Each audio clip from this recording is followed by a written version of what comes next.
Just when you thought the midsize truck segment was history here in the US, GM pumped some much-needed life into a segment that hasn't been updated for the last 10 years. Today I'm taking a look at the all-new 2015 GMC Canyon. Let's take a look and see if there's a reason why you may choose this smaller truck over its full-size competitors.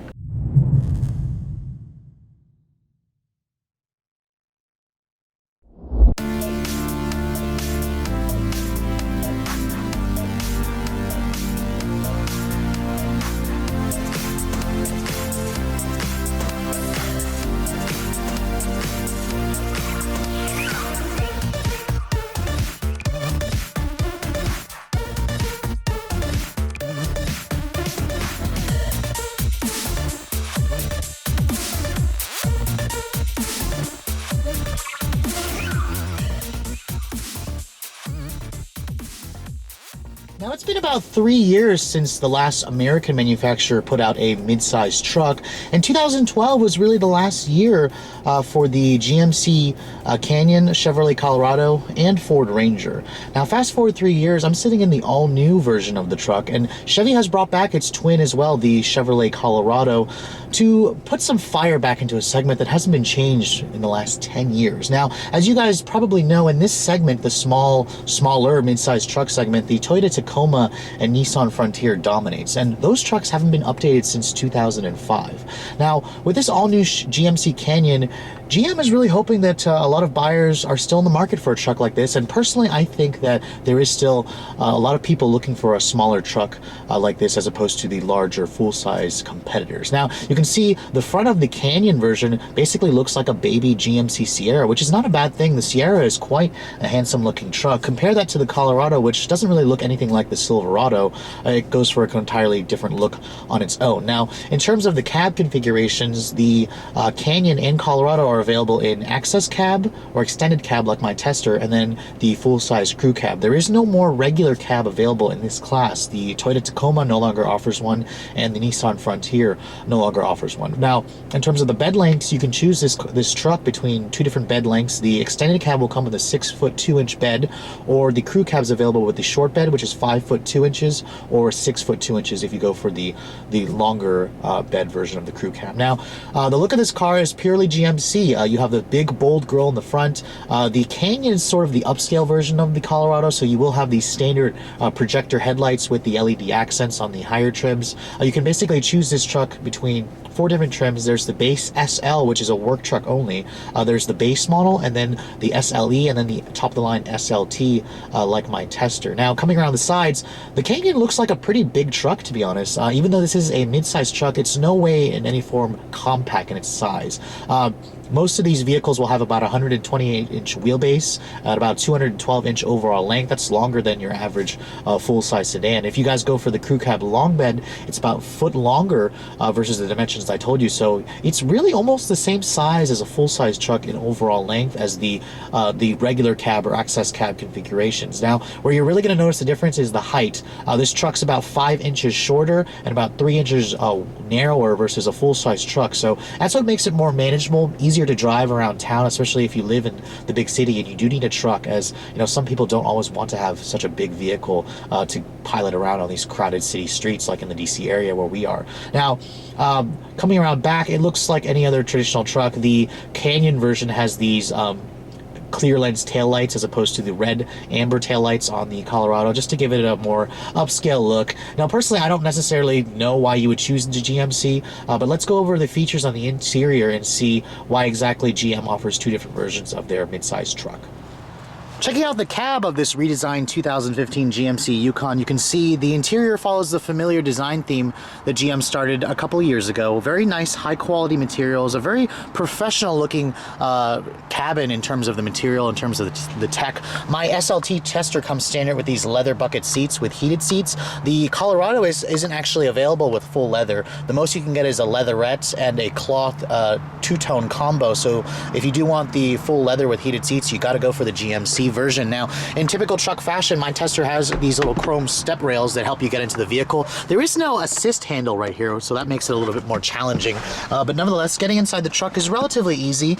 You do have a very nice commanding view of the road, which brings up an interesting point. On the outside, this truck looks huge, but when you step inside, the cabin doesn't feel quite as roomy as you think it would based on the size on the outside, but that's actually a good thing. This truck feels nice and nimble and small from behind the wheel.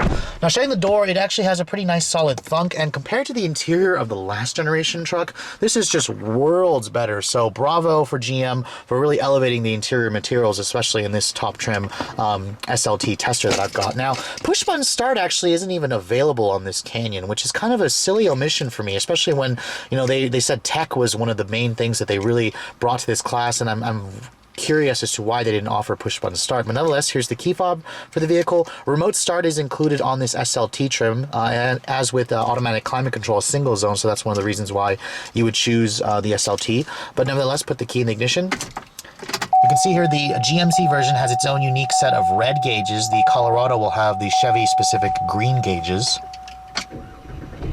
And surprisingly, my tester actually has the base engine choice. This is the 2.5 liter direct injection 4-cylinder from the Chevrolet Malibu and Cadillac ATS.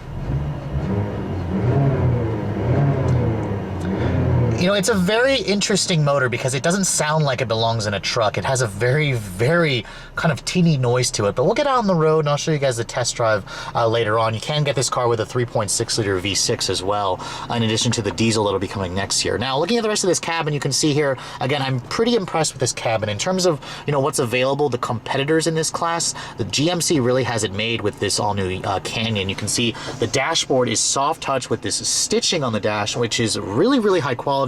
My particular tester also has the Bose premium audio system. I mean, it's really unexpected in this type of vehicle. The door panels, they are hard touch plastic, but they do have a nice grading material to it. Leather stitching right here where your elbows are going to rest. The window is automatic up down for the driver, automatic down for the passenger, but not auto up. Kind of wish they just made it standard. There's only 2 windows that roll down on this access cab version. Now, looking at the steering wheel, the upper trims will have the SLE and up will have the real aluminum trim on the steering wheel and on the dash, so it's a nice bright metallic finish to the cabin, especially where it's mostly just black in here. The steering wheels are pretty much shared with the Chevy and GMC twins. Like I said, only the gauges are different. I love that center display right there, which you can customize via these buttons here. You can choose between your trip computer, your distance to empty, your oil life, tire pressure, instant fuel economy. You can also cycle this to change to show you your audio, your phone, navigation. I mean, in terms of modern conveniences, this interior really is at the 21st century, and this makes, if you guys ever look at the Tacoma or the Frontier and sit in this, this cabin feels worlds better. Now, standard on SLE trims and up will be the IntelliLink system. This is basically a version of Chevrolet MyLink, Cadillac Q. It's a very good system. It's an 8-inch touchscreen display.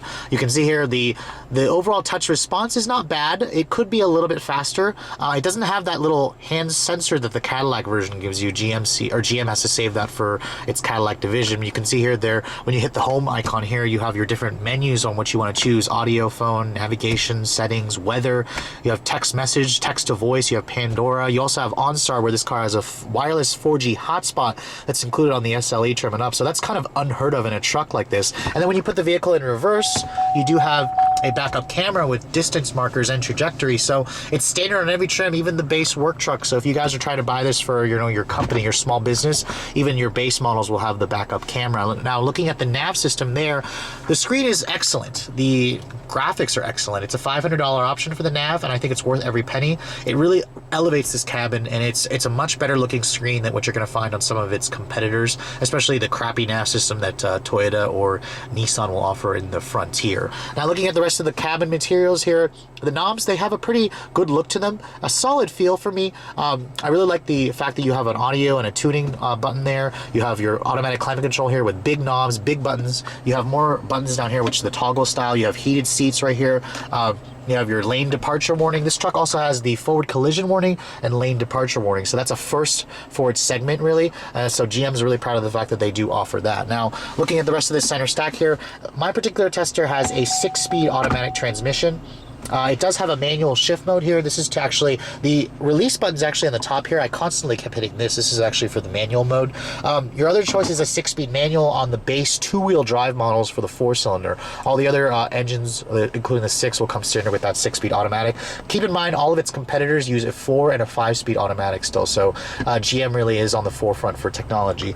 These seats are pretty comfortable as you'd get for a truck. Supportive. The leather could be a little bit softer, but overall, I'm really liking the seats, and I'm really liking the overall cabin environment for this truck. It makes you feel like you spent a lot of money. It makes you feel like you're sitting almost in a full-size truck in terms of the tech and the materials. Now, I do have the extended cab, or the access cab, whatever GM wants to call it, and it does give you these little half-suicide doors. I like the fact that it gives you this. I mean, honestly, I can see why they got rid of the regular cab or just the 2-door, because this is really not much bigger, and it gives you that little bit of space, practicality. Now, these little jump seats back here are definitely not for adults. Even somebody as short as myself, I have a lot of hard time getting in this truck, getting into the back seat, and my knees are pretty much up against the seats, especially where I'd have to drive. Most of the times, you're just going to use this for storage. As you can see, I put my camera equipment back here. You can take out this headrest right here and put it down here, which GM says allows you to put a child safety seat here, or a child booster seat. So it's good for putting kids here in a pinch. If you pull this up right here, it does give you a little bit of storage underneath there, just so in case, you know, you need to hide something, since this truck does not have much of interior storage spaces. Now, coming to the bed, this is another important area for the truck. You can see these little step rails are actually standard on most models. Really only the base work trucks will not give you the step rails. It's really nice and easy to get into the truck, which has a pretty high bed sides, to be honest. It's almost as tall as a full-size truck. Now, one thing that's really nice is the standard easy drop and release tailgate, which is actually standard on SLE trims and up. And you can see my particular tester does have the spray and bed liner. I would recommend the spray and bed liner, and GM says that you can actually fit a standard 4x8 sheet of plywood in this truck with the 6-foot bed. The 5-foot bed on the crew cab may not actually fit that. You may have to leave the tailgate down. But overall, the height of the tailgate's really good. I like the standard step rails, and I think that the truck area is really well finished. You can get a sliding rear window back there as a $200 option if you guys want that feature.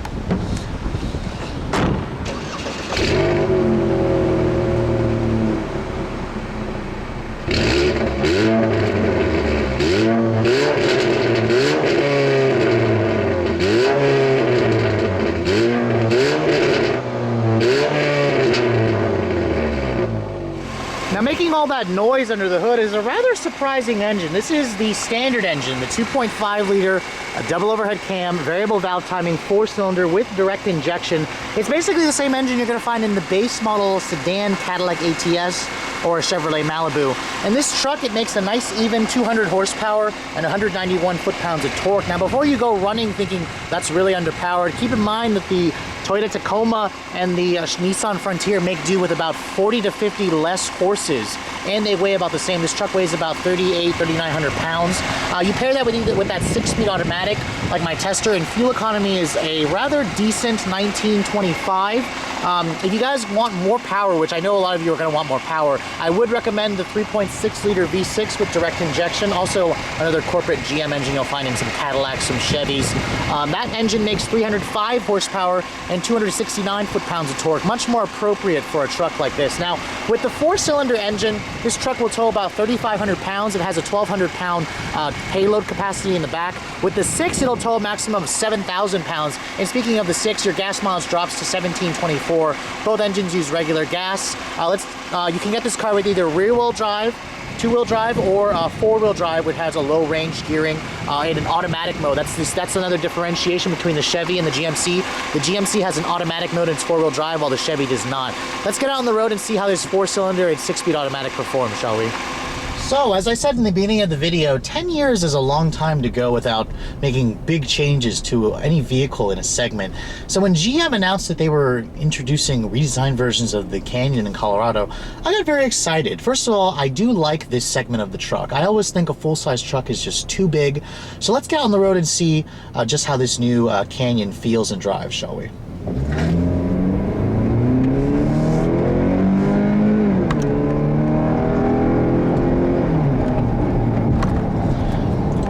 Now, first of all, the first thing I'm noticing is this little 4-cylinder engine, despite how underpowered it may seem, surprisingly moves the truck out well. You just have to be willing to put your foot down. And the transmission actually is tuned to keep the revs up high in typical 4-cylinder fashion. Now, most truck buyers, I suspect, will not like having to push this little 4-cylinder around, but let's try another acceleration run and I'll show you just how hard you have to push it to get this truck moving.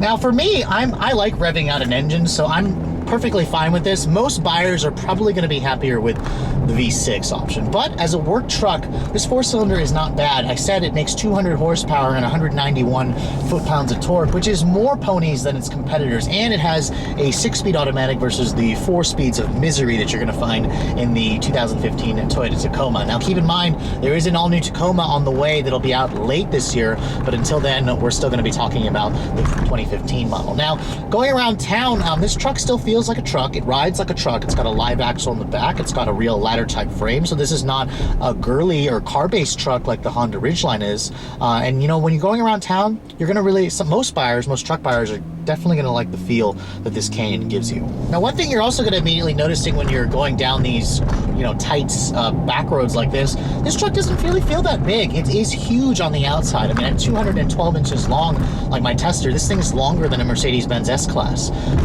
But it really doesn't feel like that. This truck feels nimble. It feels light. It feels pretty fun to drive, actually. The steering is very truck-like. It's a very light, numb. It's electric power steering, but it's reasonably precise, and this truck has a very nice tossable feel to it that you're just not going to find with those monster full-size trucks that are about, you know, a foot to 2 feet longer and much wider versus these smaller mid-size trucks. Another thing you're going to immediately noticing going down the road is just how refined and solid this truck feels.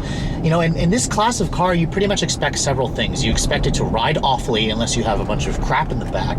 You expect it to be noisy on the inside in terms of the engine and road and wind noise and all that other stuff. And you expect it to have really crappy interior and crappy seats. And that's really not the case with this all-new Canyon. I'm sitting in these very supportive leather bucket seats that, you know, I wouldn't hesitate to take this truck on a long drive. I have a very nice commanding view of the road with these huge side mirrors. I have a very quiet interior. The engine does make a little bit of racket, especially this 4-cylinder. You have to push it hard, but it doesn't sound as horrible as the unrefined and agricultural sounding 4-cylinders and its competitors. And the transmission, you know, usually I complain and moan at how GM's transmissions tend to stay in its top gear, but not this truck's transmission. It is very quick to drop a gear. It's also good at holding the revs. It's been tuned to basically make the engine stay high up in the revs, and that's necessary when you're dealing with a 4-cylinder and this much weight.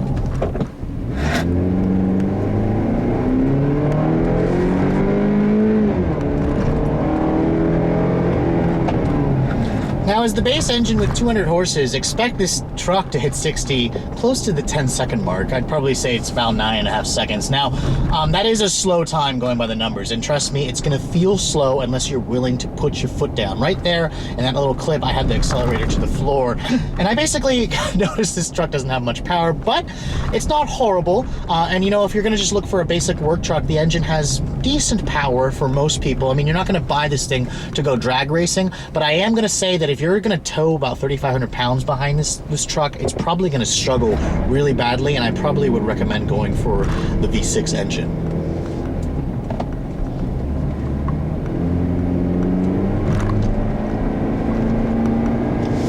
Really, up going these hills, you know, I can feel the truck struggling. The transmission tries its best to keep the engine in the meat of its power band, but you know, overall, the refinement really is where you're gonna be impressed with this truck. It has a very controlled ride. It does feel a little bit bouncy, of course. This is a truck still with nothing in the bed, but I mean, overall, this is the kind of vehicle that you could really use as a daily driver. It's not cumbersome to drive. It's not huge. It's if you guys are, you know, like the way a truck feels and drives, you're gonna be okay with this. Just, you know, keep in mind that the V6 engine upgrade is probably worth it, especially if you guys are planning to do some hauling and towing, or actually planning to use this thing like a real truck. Now, coming up to the conclusion of this review, I have to say I'm pretty impressed with the all-new GMC Canyon Chevrolet Colorado trucks. The refinement really is where I'm really liking the changes GM made. This feels like a much more substantial, well-built, high-quality vehicle than the previous trucks that it replaced. Now, coming up to the end of this video, I'm going to say a couple of my pros and cons. My My pros for the truck, there's a long list. The seats are comfortable. It's very easy to drive. It's fun to drive. The 4-cylinder engine is decent, but I still would probably recommend the V6. I love the tech in here, the driver assistance tech that's available, the 8-inch IntelliLink display. And in terms of the fuel economy of this 4-cylinder, it's rated at 19 in the city and about 25 on the highway. In my week's worth of testing, I was able to get about 16 miles per gallon in the city with my heavy foot and the fact that you have to rev the snot out of this engine to get it to go. But on the highway, I was able to get it to 25, which, you know, is a pretty good number for a truck, but just keep in mind some of its full-size competitors will actually get pretty close to that number, and it's a much bigger and heavier truck. Now, regarding the price of this Canyon, that's another thing I need to talk about. The Canyon is more expensive than the Tacoma and the Frontier. Of course, this is an all-new truck.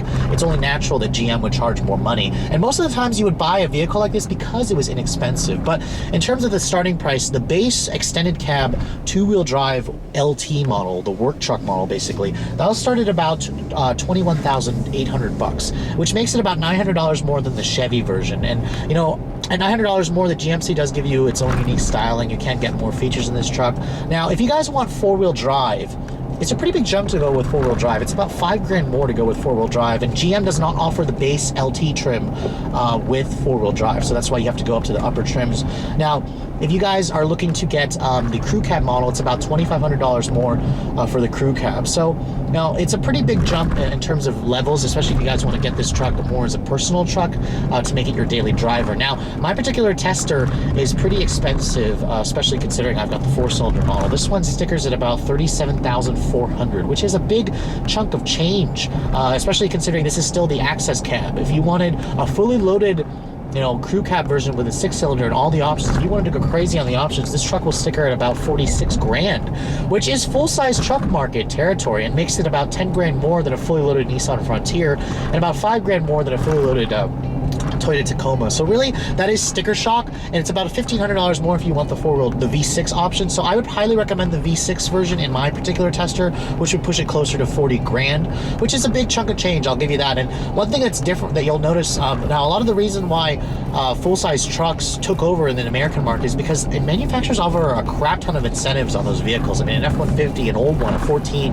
you can basically expect like at least $3,000 of cash on the hood, which, you know, combine that with the discounts and stuff, you know, you can basically take almost $10,000 off the sticker price, which these full-size trucks are about $10,000 more than these smaller ones, and that makes them about the same price. Now, the smaller trucks don't have rebates on them, especially this vehicle. It's all new for 2015, so there are no rebates on it, so you will pay a little bit more for a truck like this versus, you know, in terms of the discounts. You're not going to get as much of a discount on a truck like this versus its full-size competitors, so just keep that in mind. Anyways, if you guys are looking for a mid-size truck because you don't need the capability or the cumbersome size of a full-size, I highly recommend these vehicles. They are full of technology, they're easy to drive, they're comfortable, they're roomy, they're spacious, the interior is high quality, but if you're looking to save a little money, you may want to check out its competitors. Just make sure you realize that they are going to be older in terms of the design. And just keep in mind as well that for the Canyon, GM will be offering this truck with a 2.8 liter diesel 4-cylinder later next year, and a Denali version, an even higher luxury version of this truck will also become available later next year. Anyways, hope you guys have enjoyed my overview of this 2015 GMC Canyon. If you're looking to see the latest vehicles I'm testing, make sure you follow me on Instagram, like us on Facebook, keep subscribing to the YouTube channel just so I can keep giving you guys more reviews on the latest vehicles. Thanks so much for watching, guys. I'll catch you all in the next video.